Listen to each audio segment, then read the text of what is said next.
c'est la radicalité.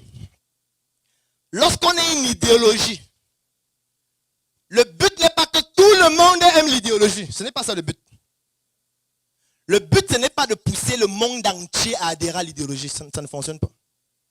Le but, c'est de sélectionner les gens qui croient fortement à l'idéologie au point d'être capables de mourir pour l'idéologie. C'est eux que tu recherches. Ce n'est pas le monde entier. C'est-à-dire que si tu as seulement 1000 personnes qui peuvent mourir pour ton idéologie, ça va. Tu n'as pas besoin du monde entier. Eux, ils vont recruter d'autres personnes qui seront aussi prêtes à mourir pour l'idéologie. Donc le combat qui consiste à vouloir que tout le monde vous aime est inutile. C'est une perte de temps, une perte d'argent et même une bêtise. Et même là, c'est un euphémisme. Ça ne sert à rien de vouloir que les gens vous aiment. Alors pourquoi on doit même t'aimer? Pourquoi on doit t'aimer? Je veux dire, on a tué Jésus. Toi, on doit t'aimer pourquoi? Les gens ne croient pas en Dieu. Pourtant, on doit t'aimer. Ça veut dire que, j'aime souvent faire le raisonnement par l'absurde. Ça veut dire que Dieu a créé l'humanité et tous les êtres humains. Et que nous tous, nous sommes les enfants de Dieu. Dieu a 7 enfants au monde. Si on évalue qu'on a 7 milliards d'habitants. Sur les 7 enfants, il y a 5 qui ne croient pas en Dieu. 5 milliards d'habitants sur le monde ne croient pas en Dieu. Ont des religions où Dieu n'existe pas. Ça veut dire que eux, ils ont régné Dieu, qui est leur Père. Ils vont faire comment quand ils vont mourir? Moi, c'est la question que je me pose toujours. Hein. Qu'est-ce que Dieu a prévu pour eux à la mort? L'enfer pour 5 milliards, c'est-à-dire sur les 7 enfants, 5 partent en enfer, c'est ça? Bon, parlons de l'enfer. Il paraît que le diable, c'est aussi un enfant de Dieu. Et si le diable nous avait trompés? Si à la fin, le diable, pas, il se repentit, il dit que Seigneur, moi, c'est qu'il faisait là. C'était à leur nom, hein, c'est pas moi. Moi, il me repentit et il part. Mais vous serez surpris de voir le diable au paradis. Hein? Vous serez surpris, puisque c'est aussi un enfant de Dieu. À tout moment, il peut dire que je me suis trompé durant toute ma vie. J'ai induit des gens en erreur, je le sais. Je me confesse au nom du Père, du Fils et du Saint-Esprit pour enfin accéder à la gloire. Et il vous laisse dans l'indemne, non? Il vous laisse en enfer seul, lui, il go au paradis. Il part au paradis. N'essayez pas de faire que les gens vous aiment. Ça ne sert à rien. C'est pour ça que, moi par exemple, je ne débat pas sur Internet. Donc quand quelqu'un vient et dit quelque chose, je ne débat pas, je bloque juste. Je ne veux pas de débat. Je veux dire, j'accepte qu'il ne soit pas d'accord. Donc il part sur la page du pape. Donc je veux dire, c'est la liberté, non? S'il n'est pas d'accord, il faut qu'il aille où les gens disent les choses que lui il aime, pas sur moi. Parce que ma page, c'est la dictature. Ma page, c'est la radicalité. Il n'y a pas de démocratie sur ma page. Où le peuple dit ce qu'il veut. Il n'y a pas de vote. Donc je dis ce qui me plaît. Si ça ne te plaît pas, je t'enlève. Tu pars où on dit ce qui te plaît. Il n'y a pas de problème, c'est ton droit. Parce que ce n'est que ça qui peut rendre une idéologie forte et une communauté puissante. C'est ça. Mais le problème, c'est que les entrepreneurs veulent que les gens les aiment. Veulent qu'on parle bien d'eux. Pourquoi on doit parler bien de toi? Pourquoi? Bats-toi pour qu'on te respecte, pas pour qu'on parle forcément bien de toi. Ce n'est pas nécessaire. C'est une perte d'argent, une perte de temps qui est inutile. Donc il faut être radical. Si vous vendez un produit, soyez radical. Si vous vendez un service, acceptez qu'il y a des gens qui n'ont pas besoin de votre service. Et vous faites tout pour qu'ils comprennent que ça ne les concerne pas, votre produit ou votre service. Moi, j'aime toujours le dire. Si quelqu'un dit que votre produit est cher,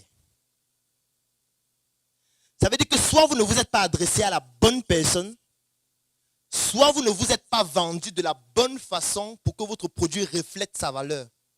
Ce sont les deux cas de figure. C'est que si vous venez avec un produit, vous dites que ça coûte 10 000. Quelqu'un dit que c'est cher. Soit ce n'est pas la personne à qui vous devez vous adresser, c'est-à-dire ce n'est pas son niveau en fait. Et vous devez plutôt vous adresser à une autre personne qui comprend le besoin et qui est prêt à payer. Soit c'est vous qui présentez le produit d'une manière dont ça ne rend pas ça crédible par rapport au prix que vous donnez. C'est tout. Le problème n'est jamais le produit. Le problème, c'est soit vous, soit la personne à qui vous vous adressez. C'est-à-dire la cible. Parce que même les hôtels, il y a des catégories. Tu ne peux pas entrer au Hilton de Yaoundé. Tu dis que je veux une chambre. On dit que les chambres commencent à partir de 189 000. Tu dis non, c'est cher. Ce n'est pas pour les pauvres ici. Va à l'auberge.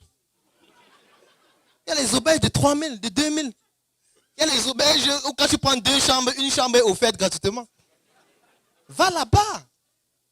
Va où ton argent te permet d'entrer. Ne viens pas dans un endroit et tu te dis que c'est cher. Non, si tu es pauvre, va où les pauvres sont. Mettez-vous ensemble, mariez-vous. Vivez ensemble. Et le jour où tu vas te dire que j'en ai marre de devenir pauvre, là tu commences à mettre sur pied des mécanismes qui te permettent de passer à un autre niveau. Et là, ça va demander de la douleur parce qu'il faut que tu fragmentes d'abord ton cerveau pour accepter que je ne vais pas mourir pauvre. Je peux aussi accéder à la grandeur. C'est possible. Ne pleure pas tout le temps, ne te plains pas tout le temps. On s'en fout d'ailleurs de tes plaintes. Les autres n'en ont rien à foutre de tes plaintes. Même si tu meurs, rien ne va changer. Il y a des gens qui croient que s'ils meurent, le monde va s'arrêter. Peut-être que ce sera mieux qu'avant. Que diriez-vous d'un groupe dans lequel nous parlons projet, business, opportunités d'affaires et investissement?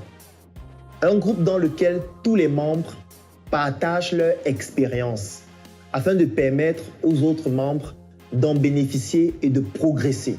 Que vous soyez élève, étudiant, fonctionnaire, employé, entrepreneur, opérateur économique ou alors qu'importe votre secteur d'activité. Un groupe dans lequel il n'existe aucune barrière géographique. Ça veut dire que vous soyez en Afrique, en Europe, en Amérique, en Asie, vous pouvez rejoindre ce groupe et bénéficier des opportunités que nous allons partager ensemble tous les jours, toutes les semaines et tous les mois.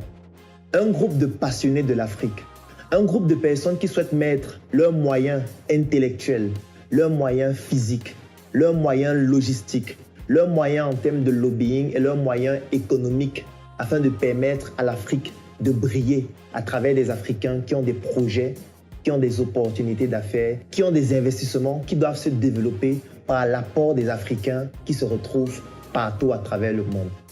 Un groupe de personnes optimistes sur l'avenir, de personnes qui comprennent que c'est ensemble que nous pouvons bâtir des choses fortes et construire des projets gigantesques qui vont permettre à l'Afrique d'écrire en lettres d'or ces lettres de noblesse sur le plan intellectuel et sur le plan économique dans l'échiquier mondial. Si un groupe pareil vous intéresse, vous êtes à la bonne adresse parce que j'ai décidé de vous offrir ce groupe dans lequel ensemble nous allons travailler pour pouvoir contribuer de manière palpable au développement de l'Afrique.